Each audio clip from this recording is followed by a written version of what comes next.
Bueno, pues en primera instancia, muchas gracias por la amable invitación al Consejo Nacional Agropecuario. Un saludo de nuestro presidente Bosco de la Vega Valladolid. Bueno, pues como director de estudios económicos, pues manejo cifras, información de cómo va el sector, qué es lo que les voy a presentar. Son muchas láminas, me voy a ir muy rápido en cada lámina, pero voy a tratar de ser muy claro en el mensaje que quiero transmitir en cada una de ellas. Y bueno, el archivo aquí se queda, se los comparto, vaya, es abierto para ustedes. Pues sin más preámbulos, empiezo. La persona que me va a ayudar ahí lo voy a estar carrereando un poco con esto. Primero, pues de la importancia del sector, son unas cuantas láminas, adelante. Pues es 8.4% si lo vemos como agroalimentario, en la parte agroindustrial es 4.45% y el resto, que es casi 4%, es en la parte primaria. Adelante. En cuanto a los empleos, pues son 7.85 millones de personas, que viene siendo cerca del 15%, nuevamente como agroalimentario. La mayoría pues en la parte agropecuaria, poco más de 7 millones, y en la parte agroindustrial cerca de 800,000 empleos. Adelante. En cuanto a las exportaciones, pues nuevamente total agroalimentario son cerca de 8%. Si vemos en la parte de la desagregación, pues realmente está más o menos equilibrado entre la parte primaria y la parte agroindustrial. Adelante. En cuanto a cómo han evolucionado las exportaciones, algo que seguramente han escuchado más de una ocasión, y esto ha ocurrido desde el 2015, las exportaciones agroalimentarias, las divisas, pues representan más que el turismo, que el petróleo y que las remesas. Aquí para el año pasado son ya más de 32,000 millones de dólares. Adelante. En cuanto a cómo fue el comportamiento del sector el año pasado, adelante, pues aquí están las cifras del cuarto trimestre. Vemos un crecimiento de 4.1% para las actividades primarias contra 1.5% para la economía. Esto ha sido muy recurrente estos últimos años, un sector agropecuario creciendo más que la economía en su conjunto. Hay una explicación por parte de los organismos internacionales que señalan que cuando a una economía en lo general le va mal, a su sector primario le va mejor. Un expresidente del Consejo me decía, oye Marcos, ya no digamos eso, porque entonces, ¿qué vamos a decir? Que cuando a la economía ya le vaya mejor, a nosotros no nos va a ir tan bien. Pero bueno, esto es parte de la explicación que dan los organismos internacionales de este comportamiento. Adelante. Y esto pues también se refleja en el indicador adelantado, que es pues una variable que cada mes reporta INEGI. Aquí por ejemplo diciembre del año pasado 2.1 contra 1.1 para la economía en su conjunto. Adelante. Aquí vemos la evolución del PIB. Como pueden ver, el PIB, bueno, en este caso, perdón, es el primario, tiene altibajos muy importantes, pero a partir del 2012 ha sido positivo, el año pasado 3.5 contra 2% para la economía. Adelante.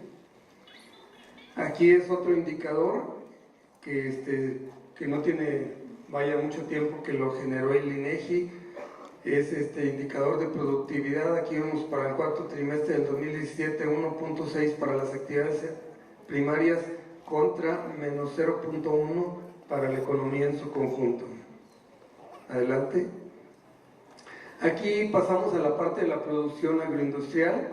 Este es pues un indicador mensual que sale de cómo va evolucionando el valor de la producción.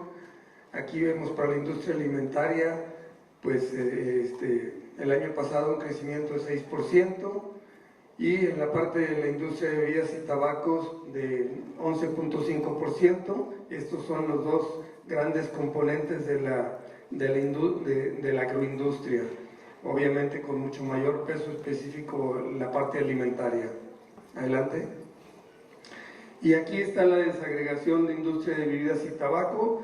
Aquí en este caso las bebidas tienen un mucho mayor peso específico que la industria del tabaco, ambas con un crecimiento positivo también el año pasado, pero mucho mayor en la industria de bebidas, 12% versus cerca de 1% para tabaco.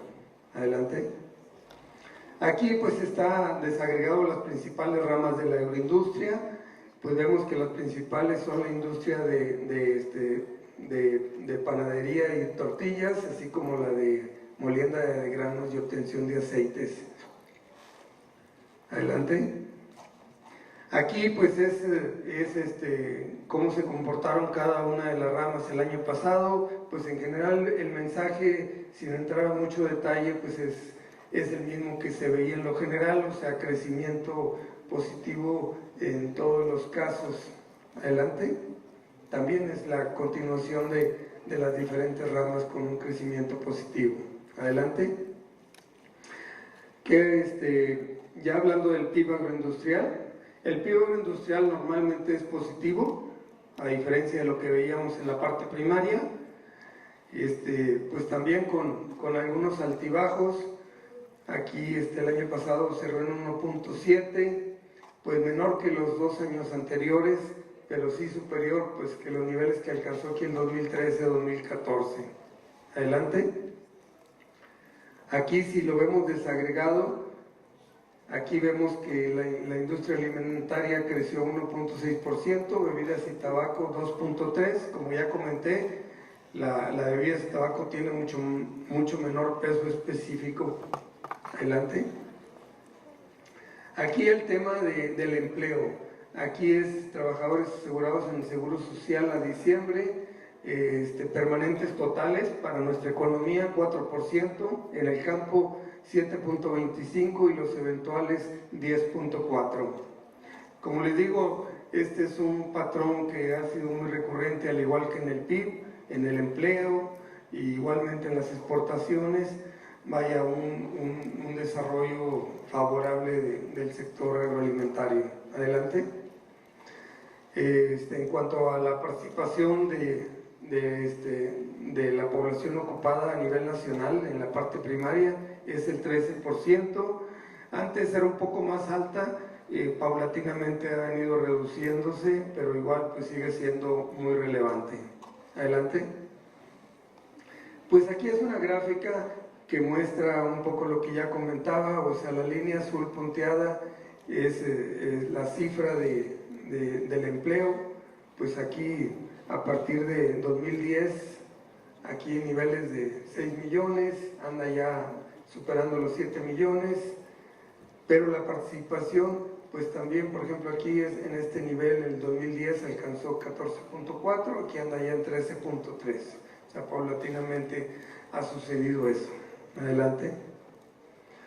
Aquí pues el cierre de exportaciones del año pasado, lo que sucedió es que el 2016, por ejemplo, la industria manufacturera no le fue bien, y como es la que tiene más peso específico en las exportaciones, entonces nosotros veíamos un decremento en las exportaciones, mientras veíamos cifras o crecimientos más moderados, mientras veíamos un crecimiento con mayor dinamismo para las exportaciones agropecuarias.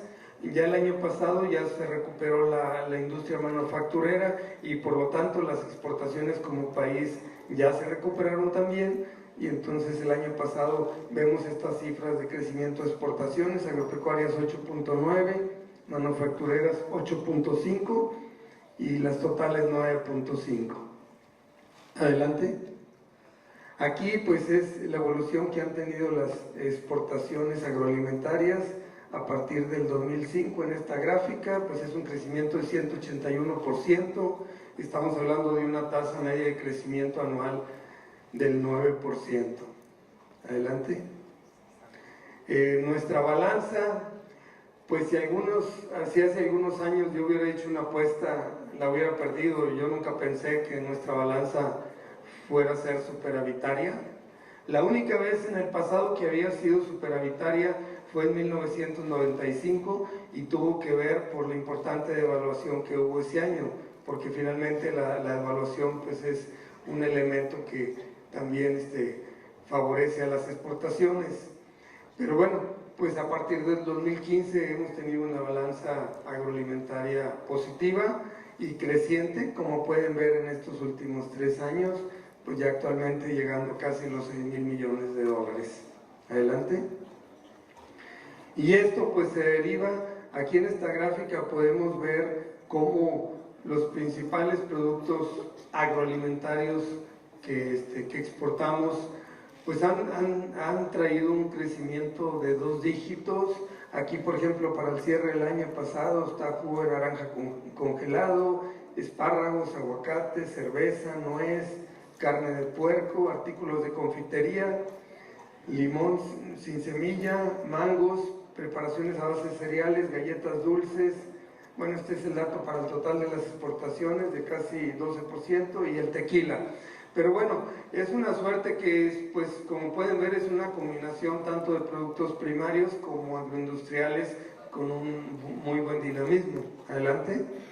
Y por otro lado, en el caso de las importaciones, lo que ha pasado es que siguen creciendo, pero a un menor ritmo y en algunos casos negativas. Por ejemplo, aquí pasta de soya negativo, preparaciones alimenticias, y pues ya todos estos productos como son de residuos del maíz, de fructosa, carne de bovino, frijol, soya, maíz amarillo, trigo, aceite en bruto de palma, o sea, traen crecimiento, pero en muchos casos de un dígito solamente.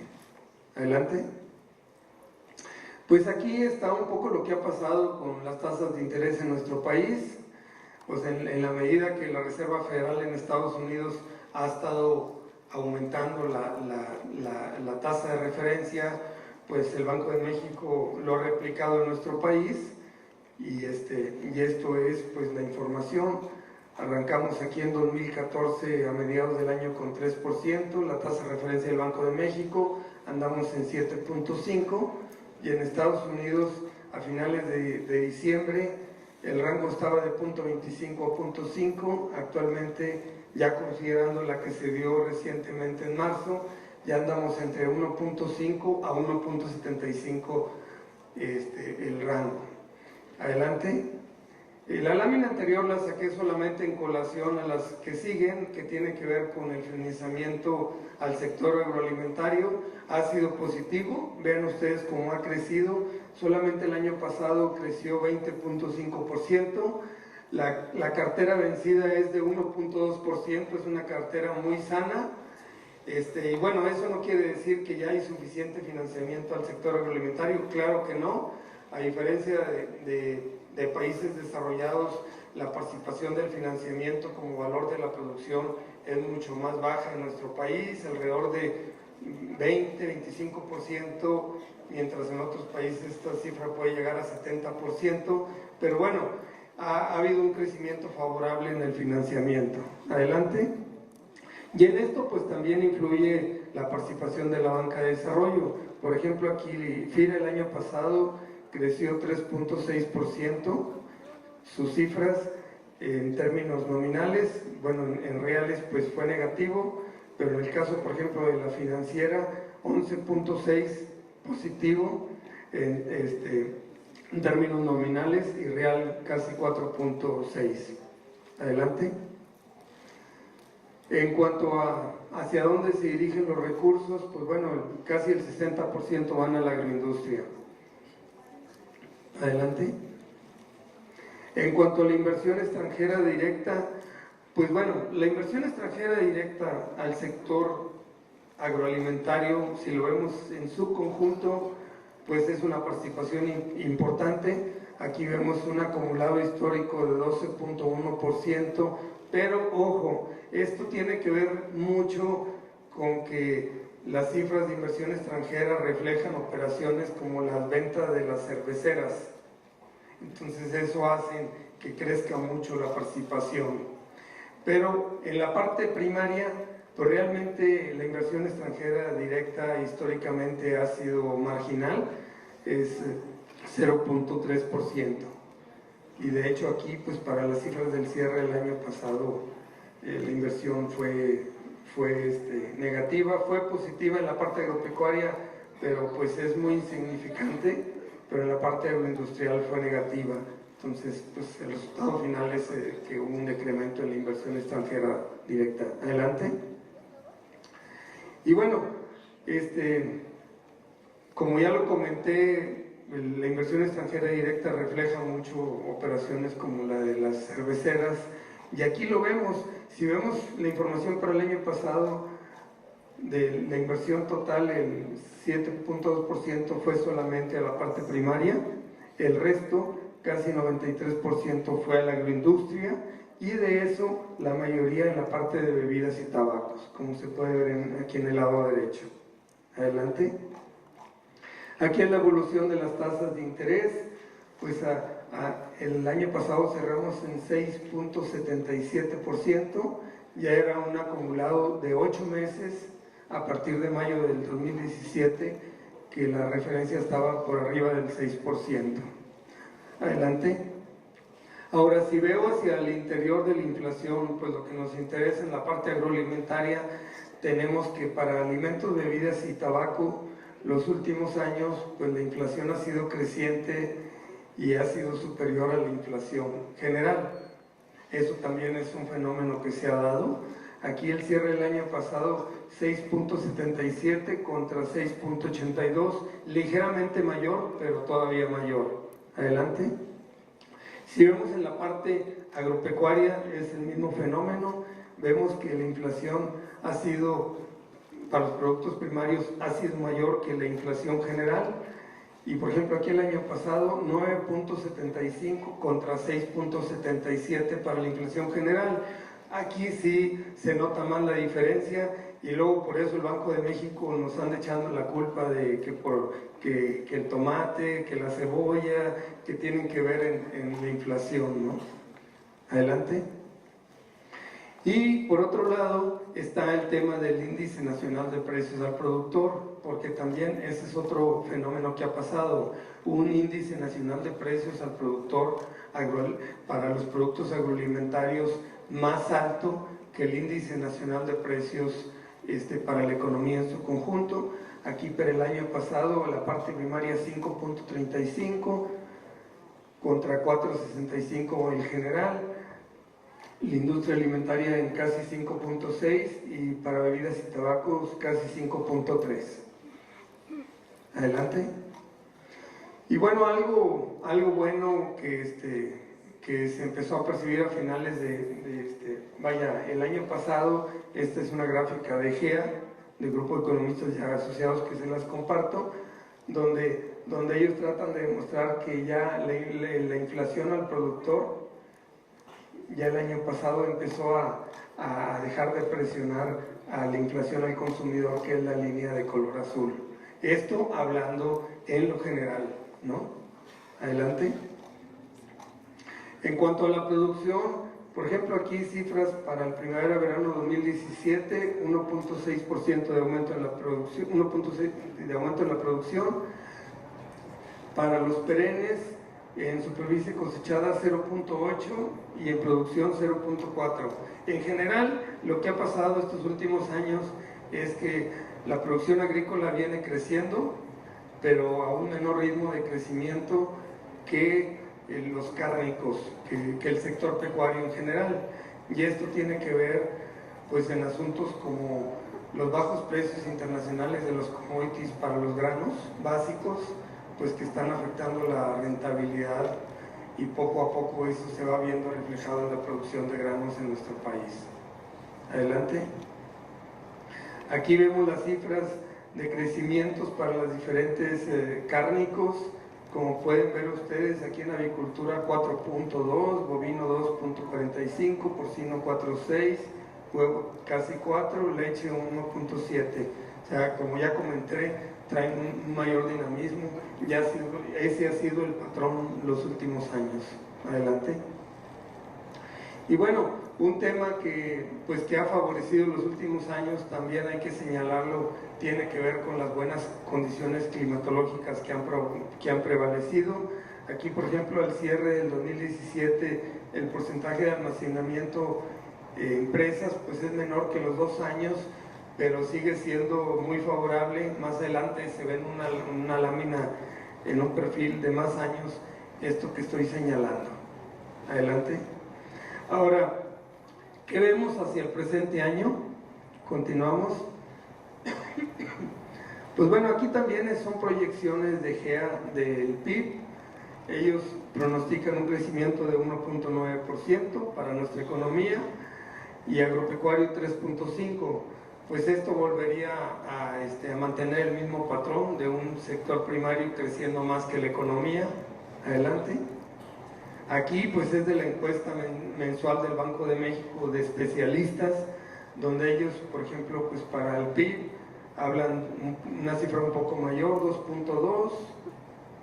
La inflación, pues la inflación la ponen aquí en 4.07. Los especialistas pues señalan de que hacia finales de este año, inicios del próximo año, se esperaría acercarse nuevamente a la meta que por años ya ha traído en inflación el Banco de México, que es 3% más menos 1%.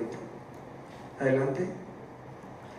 Aquí, por ejemplo, es la expectativa de incremento en contratación para el primer trimestre, y aquí vemos en todos los casos, en todas las actividades positivas, aquí en la parte agricultura y pesca 11%. Adelante.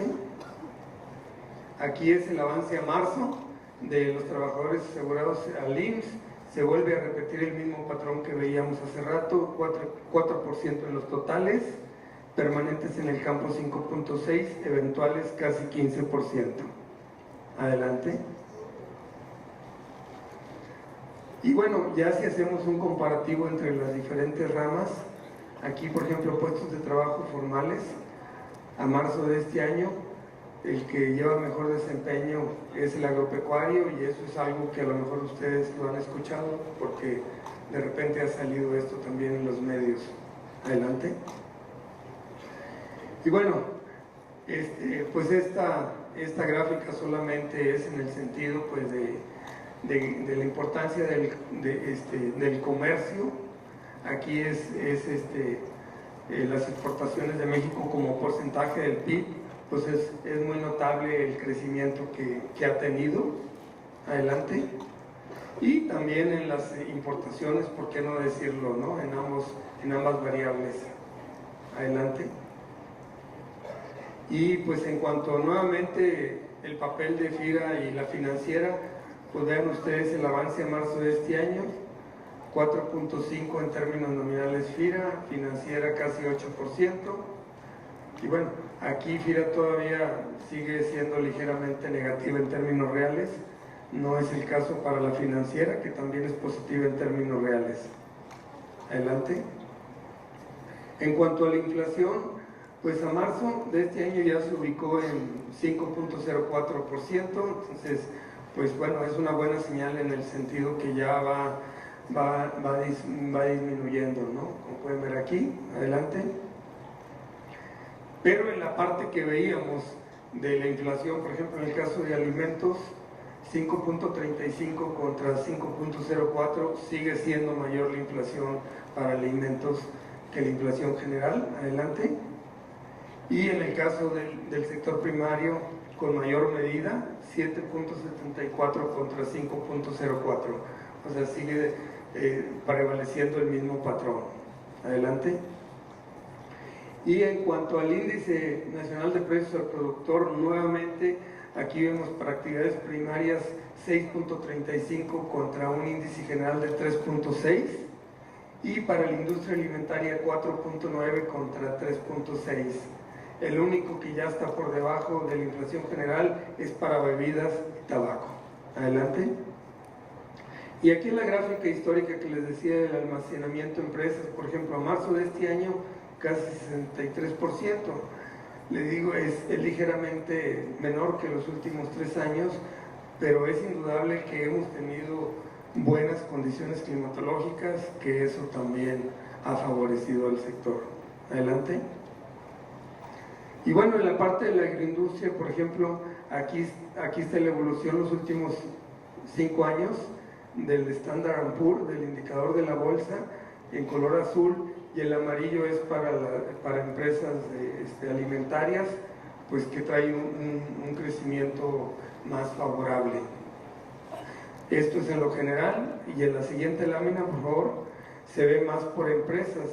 Aquí vemos pues grandes empresas, algunas de ellas hace rato las mencionaban, pues son parte de la membresía del Consejo, pero es la expectativa de retorno al presente año dentro de la bolsa. Adelante. Ok, bueno, pasamos ahora, pues vaya, el hecho de que a la economía le esté yendo muy bien, no quiere decir de ninguna manera que no haya retos, claro que los hay y muchos. La realidad es que pues se han combinado un conjunto de factores que han favorecido al sector, algunos ya los comenté, entonces eso, pues eso es el resultado de las cifras que veíamos. Adelante. Pero ¿qué pasa? De alguna manera ya lo comenté, lo que está pasando con los commodities agrícolas, de que la evolución de los precios internacionales no es favorable. Adelante. Aquí vemos, por ejemplo, lo que ha pasado con la producción de granos forrajeros en Estados Unidos.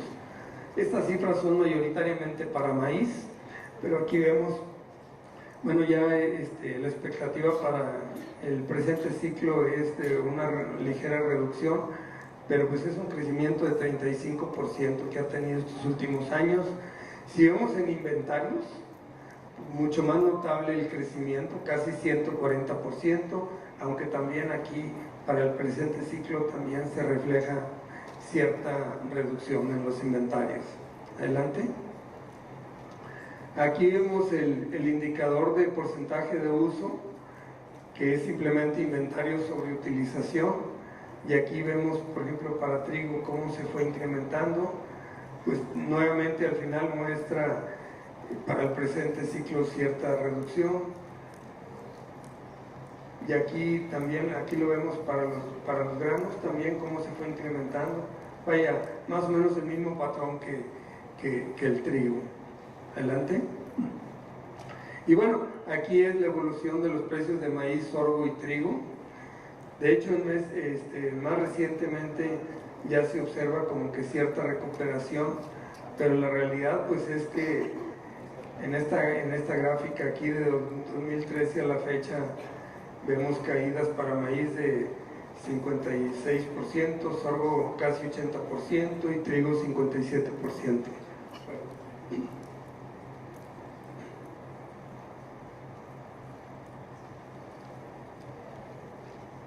Adelante. Pero bueno, el asunto es que si uno analiza proyecciones de organismos internacionales, pues se pronostica que los precios mundiales de los cereales y oleaginosas se van a mantener pues bajos. Incluso se habla de la posible finalización de la era de altos precios. Aquí pues son expectativas de crecimiento, pues en muchos casos son negativas, en algunos sí positivas, moderadamente, pero bueno, ese es en general el mensaje que hay detrás de esta información. Adelante. Bueno, también es la misma información, pero es reflejada de otra manera. Aquí vemos las proyecciones que apuntan a precios relativamente estables en términos nominales, y ya si hablamos en términos reales, tal vez en algunos casos con tendencia a la baja. Adelante. Y bueno, pues esto pues es resultado de un conjunto de factores. Ya comenté un poco de abundantes inventarios, cosechas récord, la fortaleza del dólar también, que es un elemento, lo que ha pasado con los precios del petróleo y un menor crecimiento para China, que es el gran importador de alimentos. Y no solo que tenga un menor crecimiento para China, sino que también ya está reorientando sus políticas para preocuparse más por la producción interna. Adelante. Bueno, ya.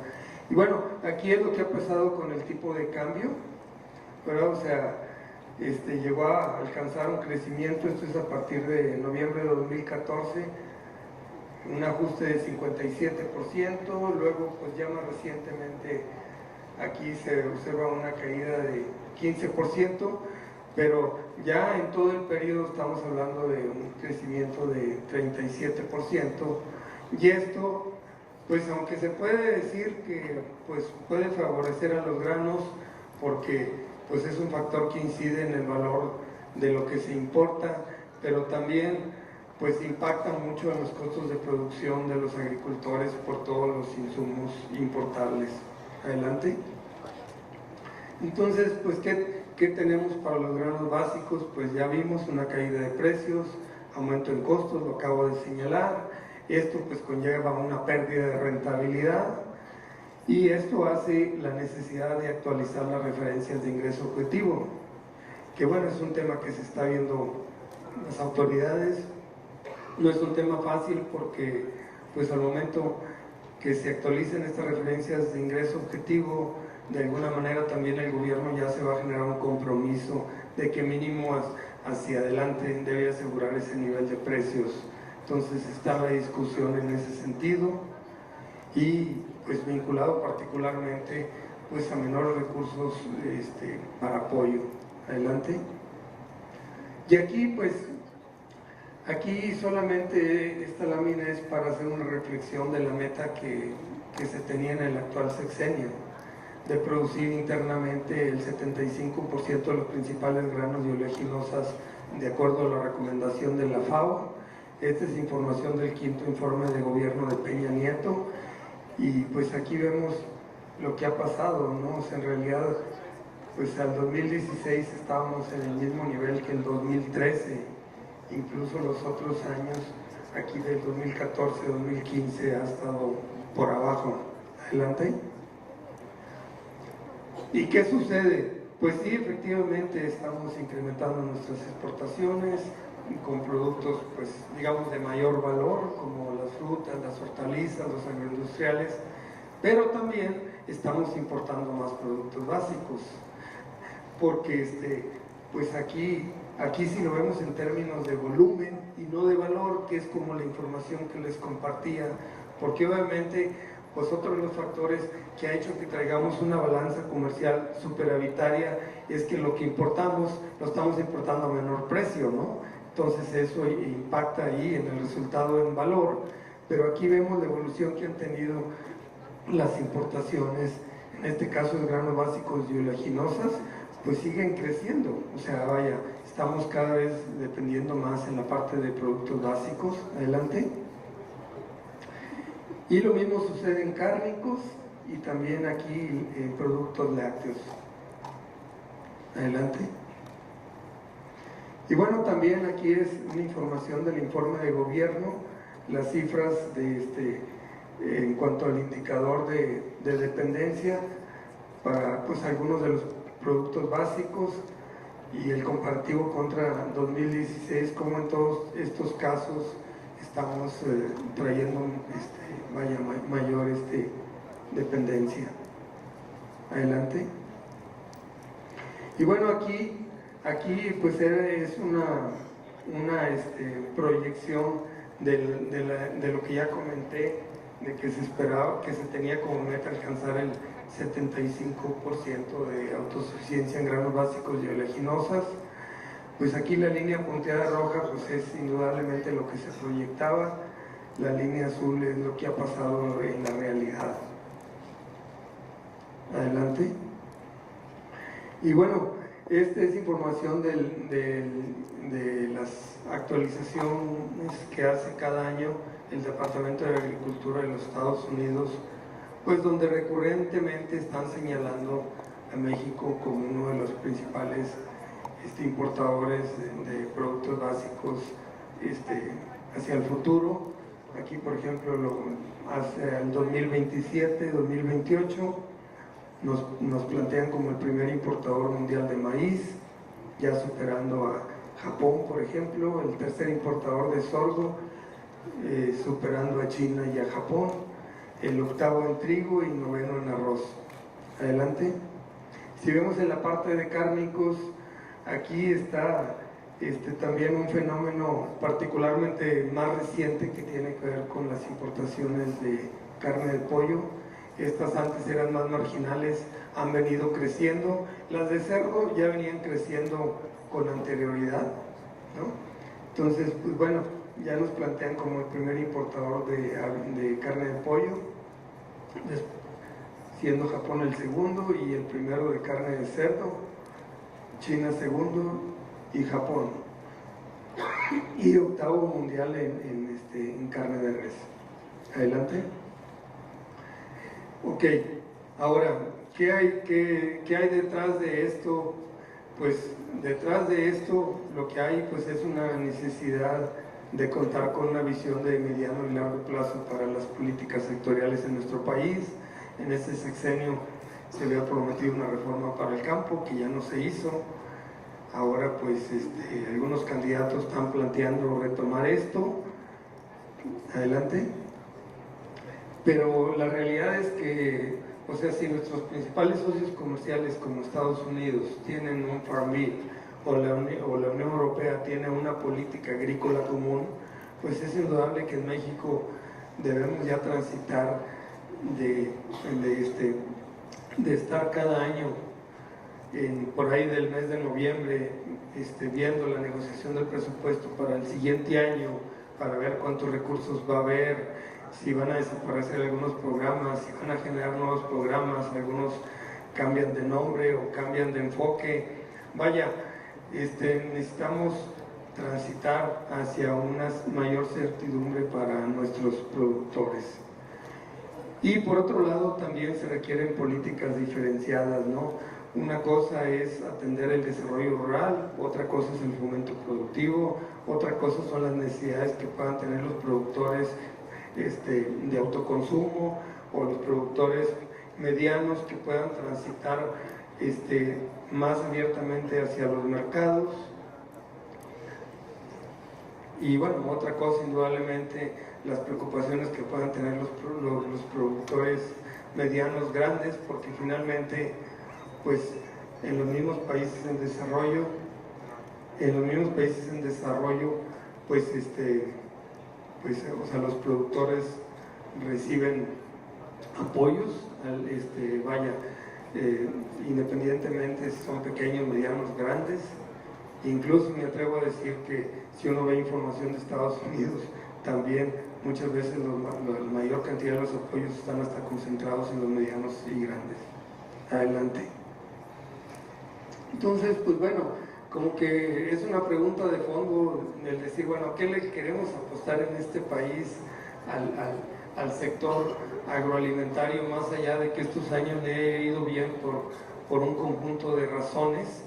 O sea, ¿a qué le queremos apostar? Y bueno, ya hace rato se hablaba del tema de biodiversidad, de sustentabilidad, pues ese es un enfoque que también vamos a tener que adaptarnos, porque ya lo traemos el tema, pero nos falta más trabajo en cuanto a acciones concretas.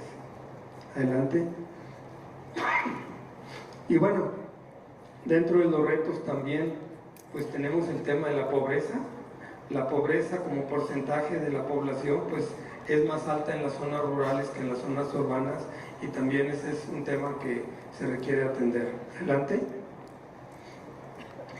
Otro reto más tiene que ver con el Telecán. Veía que ayer bueno, al menos en el programa veía ayer que iba a estar una persona para hablar de ese tema.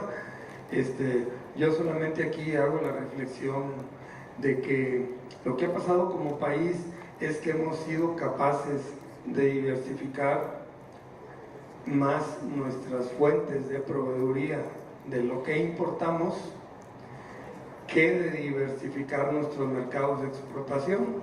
Y de alguna manera eso puede ser un argumento para el señor Trump, decir, oye, es que me estás comprando menos que antes, pero me sigues vendiendo a mí lo mismo que me vendías antes, ¿no? Entonces aquí si nosotros vemos, por ejemplo, aquí las importaciones a Estados Unidos, le compramos el 46%, pero le vendemos el 80%. Entonces ahí también es un tema. Eso pues está vinculado al famoso plan B, que tiene que ver con pues digamos el estar continuamente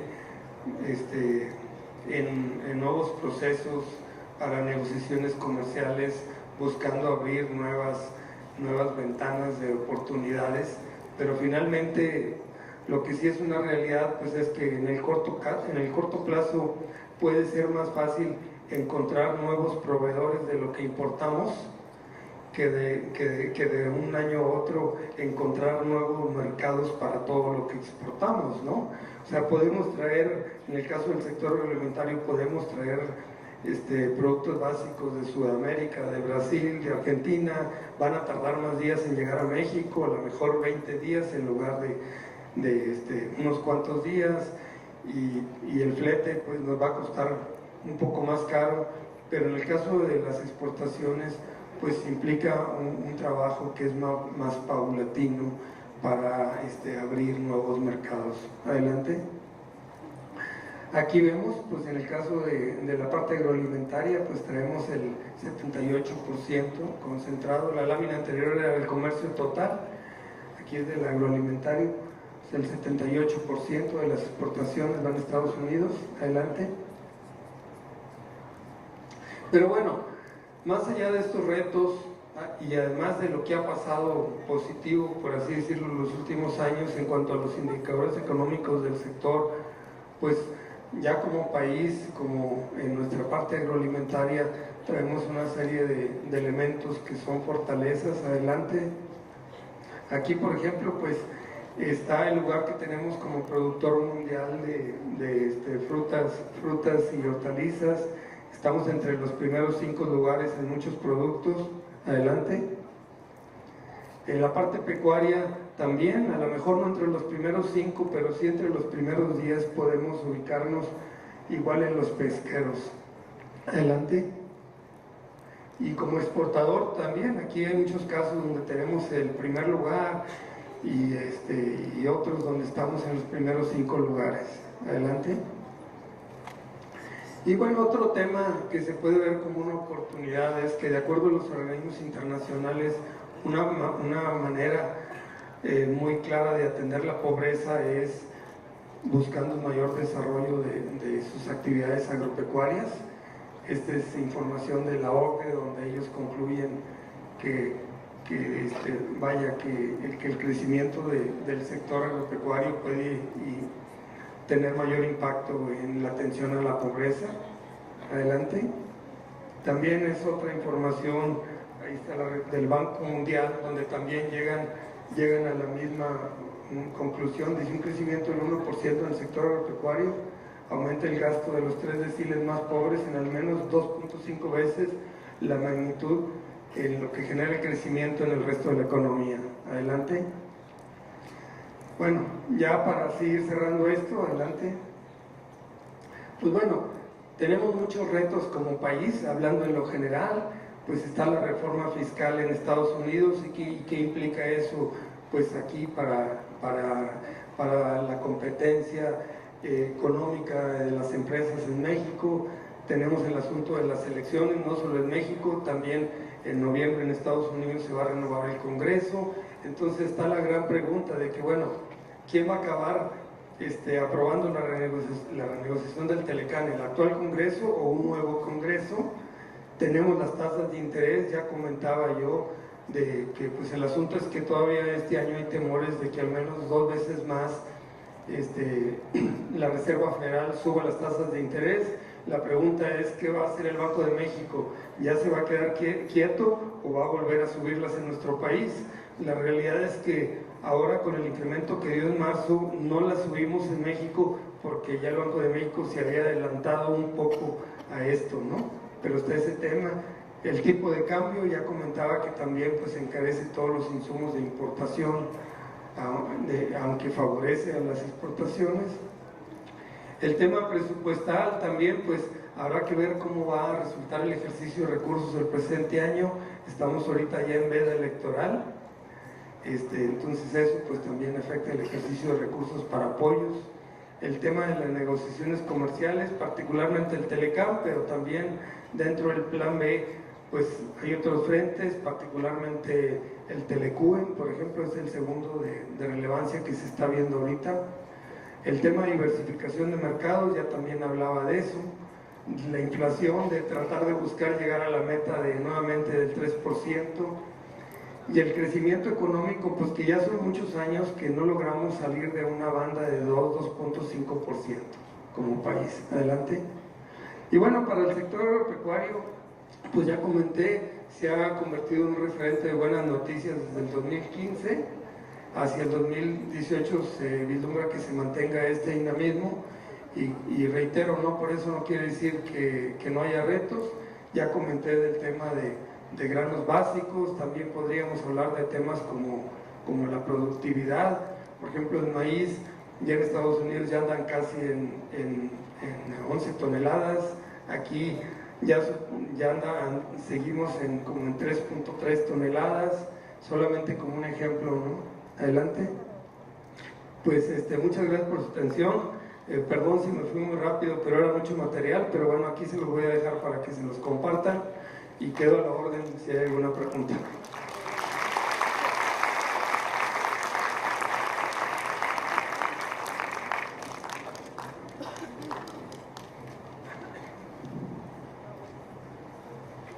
Bueno, en este momento abrimos un espacio para hacer preguntas al ingeniero. Las personas que gusten acercarse a los micrófonos ya saben dónde están colocados.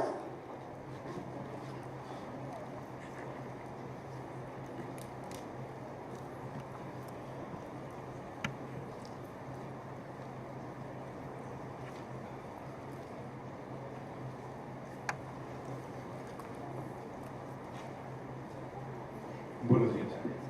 Aquí la pregunta es, bueno, ya quedó muy especificado todos los problemas que tenemos ahorita con lo del tema electoral, con lo de Donald Trump, con lo de Telecam, pero finalmente, ¿usted qué cree que sea que se pueda aplicar para que, independientemente de todo lo que está externamente, para que nuestro sector avance, qué se pudiera hacer?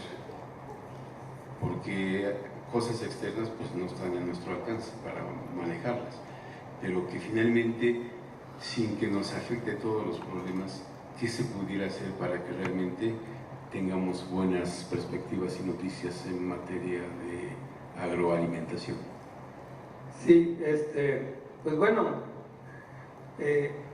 como ya comenté, yo creo que el tema de fondo, el principal, debería de ser que ya no podemos seguir con una política para el sector de corto plazo, ¿no? O sea, ya realmente tenemos que transitar en una visión más de mediano y largo plazo, pues como comenté, como la tienen en primera instancia nuestros principales socios comerciales, y además pues reconociendo que los ciclos agrícolas no corresponden a los ciclos de calendario, ¿no?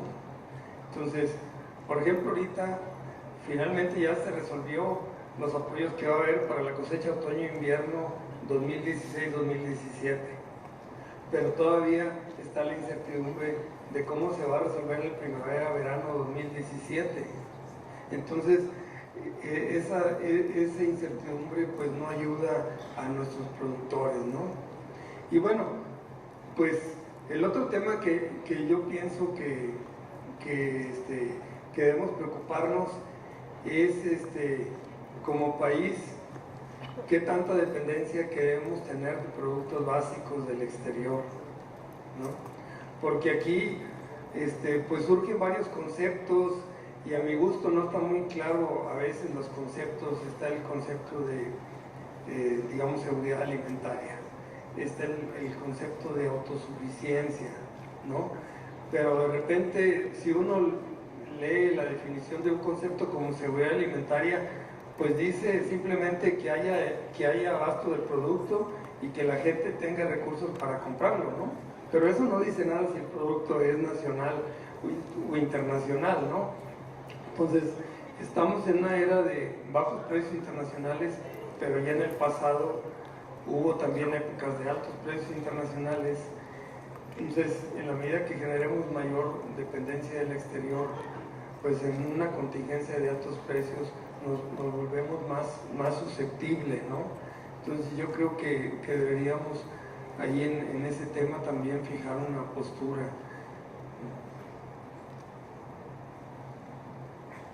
¿Alguna otra pregunta?